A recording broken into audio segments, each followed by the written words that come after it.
ആദർശ് വീണ്ടും M D ആയതിൽ നിന്റെ അച്ഛന് സന്തോഷേ ഉള്ളൂ. ലോകത്ത് ഞാൻ കണ്ടിട്ടില്ല ഇങ്ങനെ ഒരു അച്ഛനെ മോനെ. അനിയേട്ടൻ ഇപ്പോഴും എന്നോട് വലിയ താല്പര്യമൊന്നുമില്ല.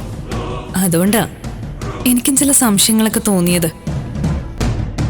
മോളെ, ആ സംശയമൊന്നും ശരിയായി വരില്ല. നീ ആഗ്രഹിക്കുന്ന പോലെ എല്ലാം നടക്കും. നിന്റെ അബിക്കൊപ്പം നീ ഉറച്ചു നിന്നാലേ നിന്റെ ജീവിതത്തില് നല്ലതൊന്നും ഉണ്ടാവില്ല.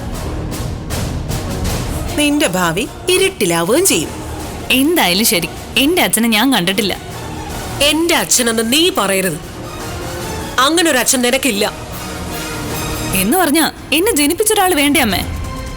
ആ, അയാളല്ല നിന്നെ ജനിപ്പിച്ചത്.